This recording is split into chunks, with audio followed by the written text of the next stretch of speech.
So wala kang mic, Sir Romel. Baka pwedeng gawing ambassador si Sen Edu. So amba na siya. Ambado. Amba Edu. Ambassador for Ay, Myanmar. tanong ko si Sir Ronald, kung gusto niya maging ambassador, saan bansa? Uy, magandang tanong yan Oo. Ukraine. Sa Austria ba? Ukraine. Meron ba tayo sa Ukraine? Pumasok ako doon Yusek noong June 2022. Okay. Wala pang problema. Tama ba? Meron na. Oo. Political Meron statement na. me dahil may kaibigan akong journalist na allegedly pinapatay ni Putin. So, nung bibisa ko, nung nilibing siya, gagawa ko ng paraan para kahit paano makakurot. Kaya nung in-invade ay medyo nagturista ako sa Ukraine for more than a month. Magaling sumingit yan si Ronald yung undetected. Low-key yan masyado, attorney. Kala nyo ba? Hindi napapansin yan. Lalo na ngayon, ang sabi nga nila, meron na raw siyang AI image. Ang pangalan ay Ronron.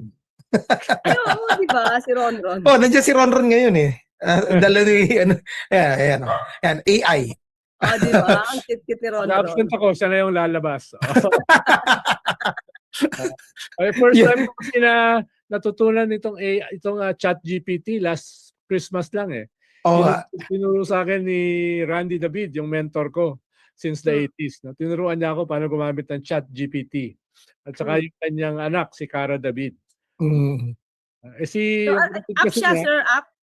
May payment? yung app. Pero yung, may free, may paid version. Maganda yung paid version. Yung kapatid niya, si Cardinal David, very techy and active social media. Pero yung sa kanya premium, no? Nakausap talaga niya yung ChatGPT, nakikipagdebate siya. Pwede pala yung gano'n, no? Sige, turuan niyo ako, Sir Ronald, pag nagkita tayo ulit. Utang ka pa ng kape sa akin. Nako, yan na. Nagkakasingilan na. Ay ihabol ko lang pala dito, Yusek, kasi nasa Davao City ako. So nung pinuntahan ni Pangulong BBM at inaugurate yung Davao Coastal Road tsaka yung Bukana Bridge, galit na galit syempre ang mga taga rito sa Davao at credit grabber daw ang Pangulo. Kasi yung proyekto na yon nasimulan at nasecure yung grant ni dating Pangulong Rodrigo Duterte. Literally walang ginastos ang gobyerno sa pagpapatayo ng proyekto yun. At talagang maganda yung proyektong na yun. Hindi ko, I'll give credit where credit is due. Pero sinasabi na credit grabber daw ang Pangulo. Ano masasabi niyo doon? Kailan po ba na-approve ang design yan? Hindi naman sa panahon ni dating Pangulong Duterte. Ayan, baka si Ronald, alam ni Ronald. Diba? may mga pagkakataon po na syempre po, yung mga projects po ay kumbaga nagko-crossover sila. Yes, diba? Tama. Yes. At ang design na to na-approve po sa panahon ni Pangulong Marcos Jr. Nasimulan to, naging walang problema to sa panahon ni Pangulong Marcos Jr. So, wag na natin agawin. Siguro ang agawin na lang po nila para hindi naman mag-credit grabber kasi parang pinapasa nila kay Pangulo Yung problema sa flood control project, yun po, nag-crossover talaga sa kay Pangulong Marcos Jr. Bakit? Sabi nga natin, kung may 13,970 na flood control projects ang dating Pangulong Duterte, hindi po ba dapat naibsan ng konti yung epekto ng baha? Ba't parang lumala? Hindi po ba? Ngayon sa panahon lang po ni Pangulo, sabi nga ni Sir Ronald, tama naman po, tatamaan talaga ang Pangulo dito sa pag-iimbestiga kasi administrasyon niya to. But the problem is, di ba, kung hindi ito sisimula ng Pangulo, magpa-imbestiga ngayon, sino magpapa-imbestiga? Kung hindi sisimulan ngayon, sino at kailan? Nung dating Pangulong Duterte, 2020, alam niya may ghost projects. Tanong natin, nagpa-imbestiga ba? Puro siya, salita lang. Walang nangyari pag-iimbestiga, walang napanagot, walang kickbacks na naisole. So, hindi na inalintana ng Pangulo ang magiging epekto nito. Basta po dapat malinis at malaman natin kung sino yung mga maaaring sangkot. Pero dapat, panagutin din natin ano nangyari sa 13,917 flood control projects na ipinagmamalaki ni dating Pangulong Duterte. So, doon dapat Kaya lang, namana Di ba po, si Diskaya nag-crossover kay dating Pangulo Marcos ngayon. Yung Mm. sila Bernardo Alcantara nag-crossover eh. Yan, Mm. pwede nilang kunin yung ano niyan, credit niyan. Alam mo, Yusek Claire, kaya galit sa iyo ang mga DDS kasi ikaw ito yung sinasabi ni Ronald na coordination. Kasi pagdating sa pagde-deliver ng message, no nonsense, direkta, tsaka atake ka kagad direkta, kaya galit na galit sa iyo yung mga fans mo na DDS Kasi yung sa ibang mga spokespersons natin or mga taong gobyerno na na-interview sa media, sorry to say the word, nalalambutan kami. Kaya ikaw yung kaya ikaw yung kinagigiliwan ng mga pamangkin mo kaya tinawag kang ante kasi Oo. ikaw nga Pero, yung forceful. sabi ko kay Sir Ronald kanina, yung anti-Claire na yan, Badge of maganda honor? yan. Magagamit yan sa kampanya yan. Hoy! Ayan na, sinabi na yung kampanya. May mga nagsasabi na dito Dalawa raw senador ang in-interview ko. Di ba? Para maisip nila, wow, we help Jose Claire Castro having that alias. Diba? Also known as. Magaling ka raw magpaiyak ng DDS, sabi ni Emmanuel. Nag-comment dito. Gusto ko lang magdagdag ng akin 10 cents worth dahil yung pinag-uusapan natin kanina, yung claim making. Actually, kami nga hindi na kami nagreklamo Dahil sa amin, 2/3 nung build. Yes. In deference kay Secretary Vince Dizon, no? 2/3 nun ay nagsimula nung previous government. Right. Aquino government. Pero wala nang reklamo. No? Wala nang reklamo. Actually, nung natapos yung aming gobyerno, nag-iwan kami ng 1 trillion sa Kapitan-Bayan Yusek. Ano nangyari? Meron kaming 1 trillion na savings. Gobyerno ni Digong, nung pumasok yung gobyerno nyo, walang natira sa Kabalang-Bayan. Lalo na yung build, sabi nga, di ba parang, kung di ako nagkakamali, may isang news na kapag pumasok na yung bagong administrasyon, referring to PBBM, mukhang mahihirapan kasi wala halos pondo iniwan Sa panahon ni dating Pangulong Duterte. Yes, kami 1 trillion yung iniwan namin noon.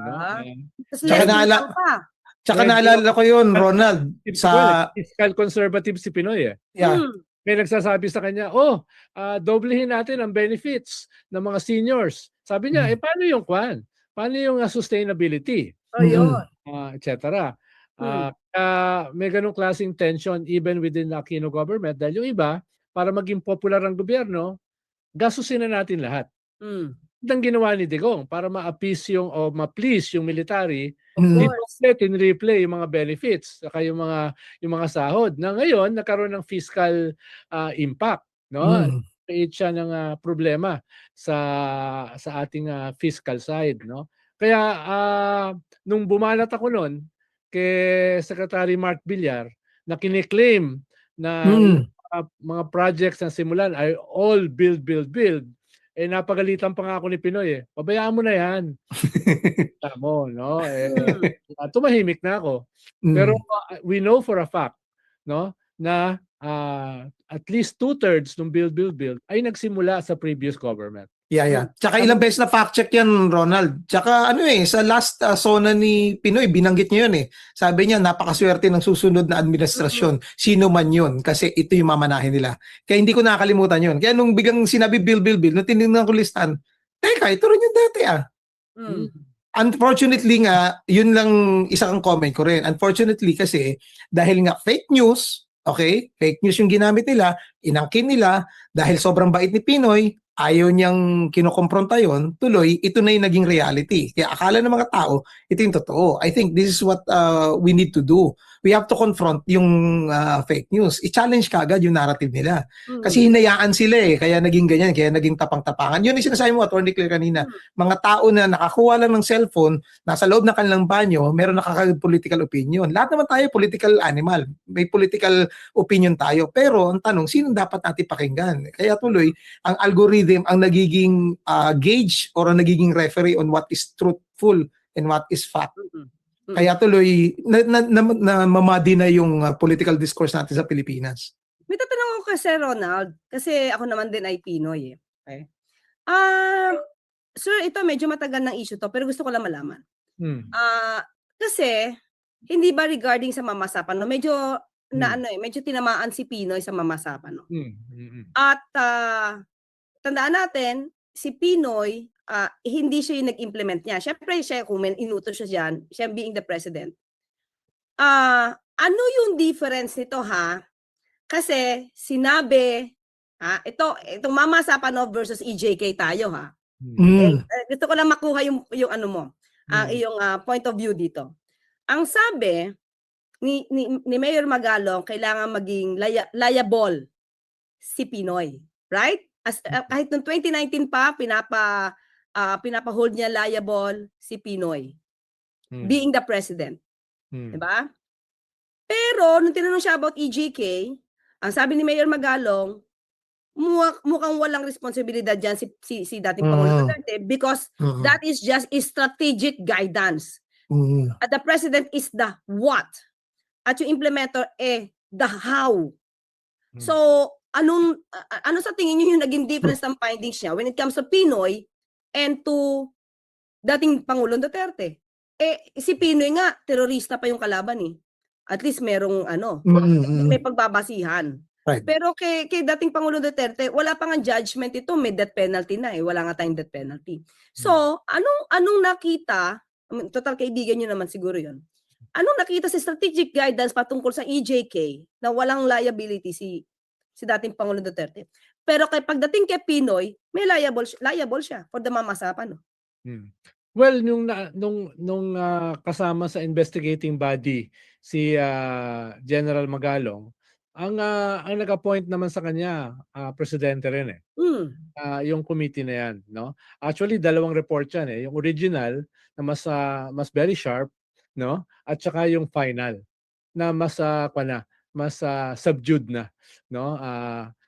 Pero at the same time, inamin naman ni Pinoy yung kanyang command responsibility. Bagamat specify din niya yung role ng head ng SAP, sina Penas, na binibigay sa kanyang information. Pero ang assumption naman kasi diyan, dun sa mga nasampang kaso, may presumption of regularity. No?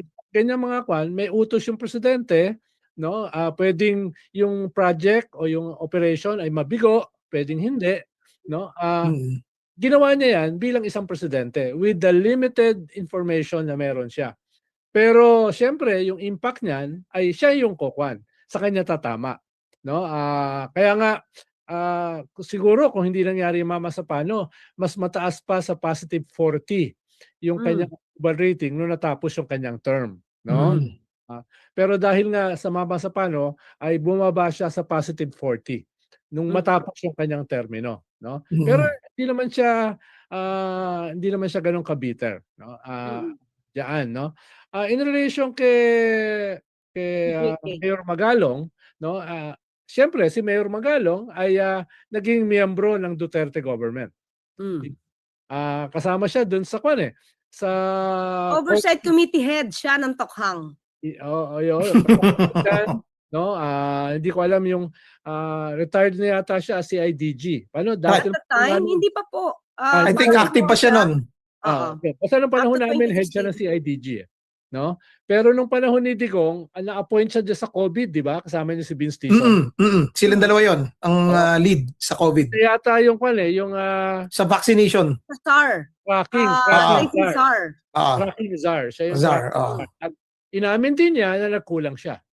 No, dahil wala masyadong nangyari doon sa tracking. No? Tracking na 'yon, no? Tingin ko ay meron pa rin siyang sense of loyalty. No? Dahil nga naging bahagi siya ng gobyerno. At kaya pag tinatanong siya tungkol sa EJK ay ayaw niya magsalita. Careful lang din siya. Sir, Sir Ronald and Romel, naging board yata siya, miyembro, together with Pokis sa PNOC. Yes. Hindi ko alam yon, no? Kaya pinagkalatan siya ni Senator Trillanes. Oo. Kaya pero ba? ang problema lang Yusek, na-build up din kasi siya as one of the original icons ng ICI. Actually, ang alam ko pa nga, sa kanya in-offer yung pagiging head no? Pero eventually, ayaw niyang bitawan yung mayorship Mayor. Baguio. Yeah, tama. Kaya naging advisor siya. No? Mm. Ibig sabihin, may role din yung gobyerno sa pagiging high profile niya. Diba? Inflation dito sa important body like ICI. Dapat kasama sa iimbestigahan yung corruption sa previous government. Na doon nagsimula yung almost 14,000 flood control projects eh. Hindi ko din ang libo-libong flood control projects eh. Correct. Dapat ang flood control projects kakaunti lang pero integrated. Dapat water basin base at saka watershed base. Hindi ko ma-imagine yung libo-libong flood control projects na lumobo nung panahon ni Digong. Yes. No? Kaya dapat kasama yon sa iimbestigahan ng ICI. Right. Na bahagi siya. Lalo na kung siya ay naging head. Yes, paano kung naging head siya? Baka nga hindi yan maimbestigahan lalo. Sige lang, tanungan lang kayo. Natutuwa ako makinig sa inyong dalawa.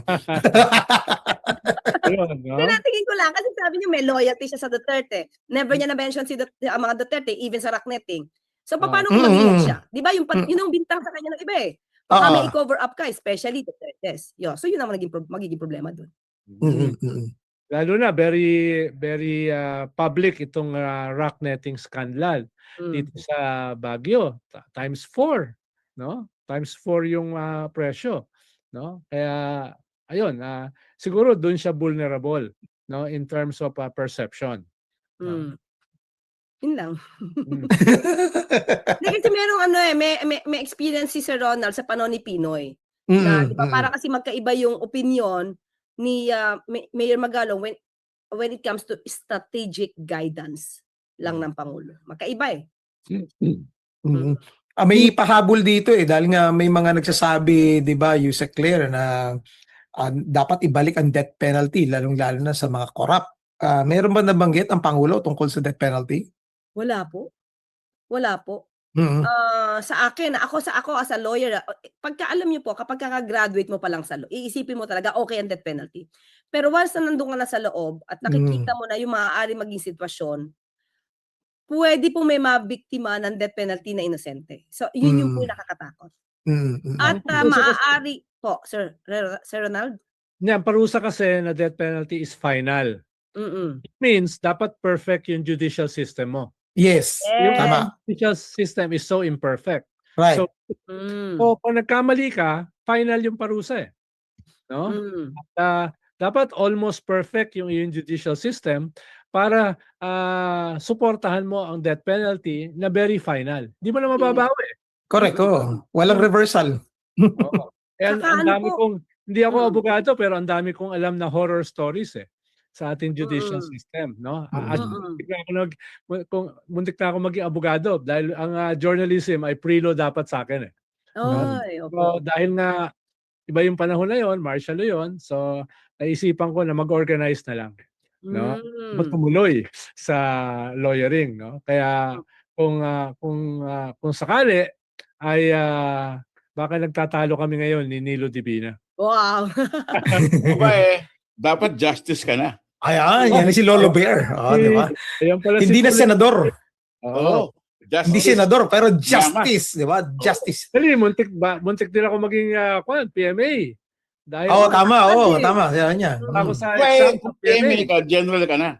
Papunta ako eh. Hindi, kabatch ko si Anyo. Retired ka na. Tapos ang gusto ko pa naman nun, intelligence. Kaya pag nagkataon, yari ka, mani mo gato. Hindi ka naging Pulitzer Prize, nakakulong ka na. Alam mo ba, Attorney Claire, kapag tumakbo yan si Ronald, ang campaign slogan yan, kapag mahal mo, yamasin mo.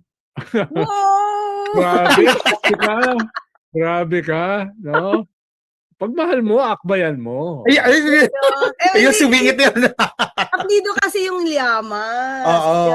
Parang ka sa akin ni Christian Esguerra, Father Llamaso daw eh. Maraming nickname yan eh. Kay kapita-pitaga ng Sir Manny Mugato. Ating Pulitzer Prize winner. Isang karangalan po na makasama kayo ngayon sa episode na to. Humabol yan. Mag-apologize ka naman, Bobs. Bakit ka na late? Pagpaliwanag ka, Mobs. Galing ako sa Lamay, sa Bulacan, traffic sa NLEX, saka EDSA. Ang tawag Maganda. ang tawag Diba, po, maganda eh. malakas ang ulan. Mabuti, maganda yung internet connection mo. Attorney Claire, ang tawag ng mga viewers namin dyan, si Lolo Bear. Kasi nga raw mukhang teddy bear. Cuddly. Ano? O di ano, Cuddly daw eh. Cuddly daw si Manny Mogs eh. Cuddly siya, parang si Geng, kamukha niya si Genghis Khan. Cuddly. Wow. Tapos itong pang unique dito kasi si Manny Mogs, meron siyang nilabas na memoirs niya. Best-selling na yun. Wala akong copy rito, nandun sa opisina ko eh. Balita Pero- ko nga. Pero Attorney Claire, nakakatuwa doon, pag binili kay Mogs, siya author, ang nag-autograph si Ronald. Si Ronald. Ay, ganon? Yun ang mga lectures lang bumibili, kapirmahan kay Ronald. Ganon ba? Inuutos pa kay Mogs. Galing. Ganon. Sa akin, kay Ronald eh. Mogs, Diba, kanina no? pa kami Diba? nagtatanong kay Yusek Claire, baka may pwede kang pahabol. Gusto mong tanong kay attorney. Wala, masyado na mahaba. Baka si Yusek Claire gutom na. Actually, nag-i-enjoy yung mga nanonood sa atin kasi 4 alas 2.0 bardagulan. So humabol sila. Actually, walang masyadong bardagulan kasi simula ng natin, puro seryoso usapan eh. Nag-reverse roles nga eh. Tinanong ni Yusek Claire si Ronald eh. Yung guest na nagtanong eh. Ayun. Oh. Pero itong past few days, ikatlo ko na to kay Yusek Claire dahil nag-storycon din siya eh. Yes, oo. 4 alas. Oo, Pero sa 4 alas kayo in person, hindi ganitong Zoom. Oo. Diba? Pero Oh, naubusan na ako ng tanong. Pero tapos na-meet pa in person ni Yusek Claire, yung alter ego mo. Oo, Ayan, si wala Ron. si Ron. Yan. Yan ang soft and cuddly. Tingnan mo yung bigote niya, kalbo rin, Hindi, pero bilog ang mukha niyan, Ronald. Nakuha yung bigote, no? May mga kulang-kulang eh. May mga tanong ako kanina, Mogs, at saka Romel kay Yusek Claire, yung mga personal niya na mga na downtime, ano kanyang ginagawa, no? Anong kanyang hilig na Oo panahon, nga, no? Basahin, etc., etc. kagaya nito. Kanina, ano ba paborito mong pagkain, Yusek? No, nagluluto ka ba? Ako kasi one of my very few skills is cooking eh. No? Wow. Kaya hinahamon ko si Christian Esguerra ng competition sa pagluluto eh. Ang cooking ng lolo mo. Yun. Ako, ang favorite ko, una-una ha, hindi ko to na-reveal kanina, wala akong nightlife. Di ako mahilig sa nightlife. Di ako mahilig sa maingay. Pag weekend din ba, Attorney Claire, kagaya nito, inistorbo namin yung weekend mo eh. Nasa You bahay just stay lang. at home? Yeah. Homie ka. Yes, oo. So anong ginagawa mo sa bahay kapag weekend? Nag-aaral ng mga vlogs nyo. Podcast nyo. Talaga? Hindi ka nagne-Netflix? Nagde-Netflix ako pero ngayon wala akong oras. Pero kanina umaga, di ba Saturday, Friday walang pasok sa Manila, di ba? So medyo matnatanghali yung gising ko. So kanina, nakapagbukas naman ako, kahapon nakapagbukas ako ng Netflix, meron ng The Walking Dead. Ay, sabi na. Nakadulo ko dun episode 8 eh. Hinabol mo rin pala. Oo. Actually, napanood ko yung Walking Dead. Hindi alam ng misis ko. So, sa kanya ko pinanood. Ayun, hindi na ako makatulog ng maayos. Kasi alas 2 madaling araw nanonood pa rin eh. Sa kwarto namin, hindi ako makatulog. Ang ganda ng Walking Dead. Kaya sabi ko talaga. na naputol yung episode 8 na ako. Wala pa nga ako sa palasyo noon na naputol lang sa episode 8. Di ko na nasundan. Pero ngayon meron na pala sa Netflix. Meron na. Ko. Ayan. Pero inuuna ko pa rin, syempre, yung mga podcast nyo, pagka si Ronald Llamas, Ako nasa pa lang episode 3. doon? Anong season mo? Season 1? Itong nasa Netflix ngayon. Oo nga, pero complete buong series yun eh. Anong season ka na? Wala ni 8. Isa. Season 1. Layo mo pa. 11 seasons yun eh. Ang layo nun. Maganda yung yung unang-unang season 1, talagang mahuhusay.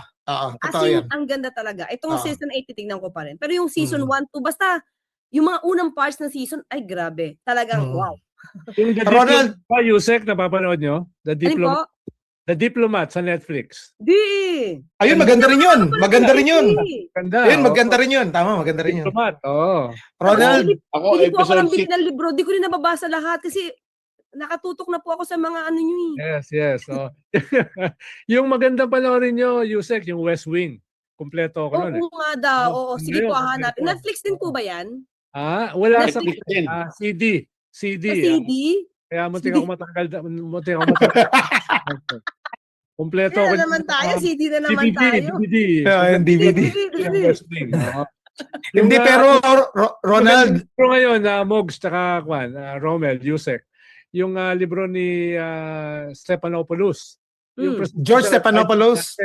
Ni Clinton. Oo. Presidential Crisis Management. Copy.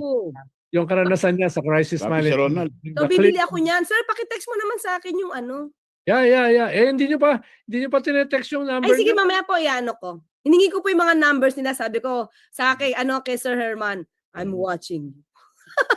Wala pa akong number mo, Attorney Claire. Sige po, opo. Ibibigay ko po. Opo. Tapos may nag-comment dito hindi lang inaamin daw ni Ronald, pero magaling din siyang magluto ng humba. Siyempre. Kasi alam mo kung kanino niya sineserve, Attorney Claire. Kanino? Isang attorney din na mahilig sa humba. Dumadayo pa sa dahig. Ngayon naghahanap ng Vienna sausage. Nung matino pa siya, Yusek, noong 2006, nung nakulong kami ni Randy David, yung state of emergency ni GMA, isa siya sa aking 15 abogado. Di ba? Okay. Together with ICC Judge Raul Pangalangan, si Supreme Court Justice Marvick Leonen, etc. Ang dami namin abogado noon, puro mga bar patnacher. Kasama si Kwandon, kasama si Harry Roque. Matino pa siya noon.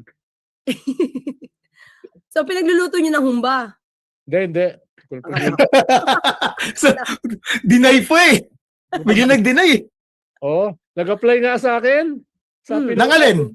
Nga, anong in-apply? Nag-apply sa akin, no? Na ano? Nung napaltan yung aming solden, tumawag sa akin. Pwede ba ako dyan? No? Sabi ko, Harry, kung ako ang presidente, ba't ako kukuha ng bato na ipupukpok sa ulo ko? Sutil ka rin kaya lahat yung nagalit sa'yo Kaya nga ayaw mag-guest sa story ko tsaka sa bilyonaryo dati nung nandun ako dahil bully daw ako. Ako bully? Baka si Yusek bully. Ako hindi. Alam mo ba, Yusek, tinawag namin din niya na James Bond. Kasi nga, band siya kay Harry Roque. Of all people, imagine mo, napakagaling na abogado, natakot sa isang Ronald Llamas. Nahamon ko lang naman siya ng debate. Di ba? Ayaw. Nagasumbong kay Ami Pamintuan. Hinamon ko kay Karen Jimeno. Sabi ni Karen, bully ka daw kaya ayaw Pero sa sa Storycon, unang-unang guesting ko, sabi ko ayoko mag-guest yan kapag wala si Sir Ronald Llamas. At that time kasi wala siya. Ang bait-bait ko naman Kung nag-guest ka ron, di ba? Bait-bait ko. Oo. Kaya nga hindi ako takot pagka si Sir Ronald nandiyan dyan. Kasi alam ko, I'm protected. Wow! Di ba? 3 lolo, 1 lola. May comment nga rito, Mogs kanina, sabi, ang Queen of Spades with the National Escort. Si Ronald Llamas yun. Kaya nga, kasi kanina, nasa 4 alas siya. So, 4 alas and the Queen of Spades. And sabi ko nga kay Yusek Claire kanina, kaya siguro siya ang paborito ng mga DDS. Kasi, kuhang-kuha niya yung pamamaraan para ma-confront yung kanilang naratibo at ma-challenge yung naratibo nila. Siguro, ikaw dapat, Yusek Claire, ang mag-orient sa ibang mga spokespersons at ibang mga information officers at lahat ng mga comms people ng gobyerno. Kasi hindi nakukumpronta ng maayos yung naratibo. Kaya tuloy, namamayagpag. Tingnan nyo, di ba sa survey, Visayas Mindanao, hindi na naniniwala pa rin sa kung ano man ang binabato sa mga Duterte. Di ba, Mogs, anong tawag mo ron? Teflon. Teflon type ng governance. Kasi kahit anong ibato mo, talagang nagsa-slide off lang kahit totoo na, kahit factual na. So, hindi naman kita binobola, no, Yusek Claire. Sabi nga ni Professor Guido kanina, no? Kahit mataas pa yung mga Duterte, dapat ang tignan nila hindi yung absolute numbers. Dapat ang tignan nila yung movement ng numbers. So, galing yung mga Duterte, 90 plus yan Correct, si Sara, no? Kahit papaano, dramatic na rin yung pagbaba, no? Lalo na kung nabuksan yung mga ebidensya sa impeachment. Lalo na kung mabubuksan yung ebidensya dito sa plunder sa ombudsman. Lalo na kung mabubuksan yung bank accounts na matagal nang gustong pabuksan ni Senator Trillanes dahil marami raw mga daan-daang milyon na galing sa mga drug lords at saka pogo lords. No? So, hindi yan, paano si Binay kasi noon, after ng midterm, siya pa rin yung pinakamataas eh. Until January 2016 eh. Kung maalala nyo, di ba? Binay pa rin yung pinakamataas. Pero starting February, gumuho na siya. No, so, Tama. hindi ibig sabihin niya na untouchable sila o invincible sila dahil gumagalaw din yung numero nila. No? Tama. And I think ito yung kailangan, no, Yusek Claire, na tignan din ng gobyerno. Well, I'm not saying this because just for the sake na anti-Duterte. We've been very clear dito sa programa na we are neither anti-Duterte, pro-Duterte, anti-Marcos, pro-Marcos. We're pro-Philippines. So kung sino man yung mga forces, political forces, na ginagamit ang disinformation at willing magpagamit sa isang foreign entity na hindi lang teritoryo natin ang kinukuha, pati yung ating identity at sinisira tayo from within, ay kalaban natin yan. Tama So po. we're willing to help kung ganun man ang magiging approach nila. Saka Yusek, dun yung isang pinanggagalingan ng hugot ko, yung criticism ko halimbawa sa messaging ng gobyerno. Dahil nung midterm election, binabanatan ko yung alyansa. Dahil dun sa mga sorties at saka sa mga press conferences, yung presidente lang parang Lone Ranger. Siya lang yung bumabanat doon sa usapin ng West Philippine Sea at the Dutertes. Siya lang ang bumabanat sa usapin ng crimes against humanity against the Duterte. Siya lang ang bumabanat doon sa usapin ng corruption, no? Halimbawa Parmali against the Duterte. Yung kanyang slate, no, hindi bumabanat. Kaya nagulat ako na parang during the midterm election ay hindi na weaponize yung issues against the Duterte during the campaign. So medyo asar. No, kaya minsan doon ako humuhugot na ano yung pandyan? Ano ba yung coordination? No? Dahil parang kailangan natin magkape talaga. So, kaya mahaba-habang kapihan ng kailangan tayo nyo magkape. Oo, kailangan talaga. Kaya sama nyo si Manny Mogs. Hirapan kayo, nandito pa ako sa Davao Pero pag napunta ako ng Manila. At magkwentuhan dyan. At kung ano man yung naramdaman ko, if ever, siguro sabihin ko din sa inyo. yun, hindi pwedeng pang Zoom yun. Okay. Sige, palayain na natin si Yusek, Romel. No? Maraming salamat, Yusek Claire. Sa susunod, kailangan pag-usapan naman natin yung mga hobbies mo. Mala showbiz na yung mga tanong. Tapos mag-share pa tayo kung ano yung mga pinapanood nating mga series. Yes. Okay. At salamat, nakahabol si Manny Mogs. Oo. Masaya po ako kasi nung una ko ring guesting dito, wala pa rin si Sir Manny noon. Oo nga, parang wala pa. iniiwasan niya ako. Alaka, Mogs! Ay, hindi po. Dapat next time, one-on-one lang kayo ni Yusek. Ka talaga ma-reach. So kung tanong kay Yusek Claire, yung love life niya. Yun! Right. Happily married. Ito na kanina. Happily married. Ako yung kung tawagin ay Chucky's Bride. Kasi pangalan ng asawa ko, Chuck. Kaya pala sinasabi na si Ronron at si Chuck daw naglalaban. Yun nakikita ko rito sa may comment section Si Chucky, nasan si Chucky? Kasi nga lumabas na si Ronron. So si Chucky naman daw. Ayun. Chucky's Bride. Kasi Chucky kasi yung Chucky kasi may binanggit kami tungkol kay VP Sara. Kasi parang nag-trending nag-trending yun. Oo, na paggalit, kahawig niya. Ito totoo. Bumili tuloy ako. Diba? Talaga. Sunod niyan, mas malaki-laki. Oo, meron ako actually parang collection na siya. Diba? Ayun. Yan labanan nila ni Ronron. Yan. Ayan. Okay. Maraming salamat, Yusek Claire. Hanggang sa ulitin, makasama ka namin ulit dito. Even on a weekend. Thank you very much. Thank you, Sir Romel, Sir Ronald, and Sir Manny. Maraming salamat po sa mga nanonood sa atin. And mag-message lang ako kay Lisa. Yes. Thank you, Attorney Claire. Hanggang sa muli po, mga lolo't lola. Ang tanghaba ng ating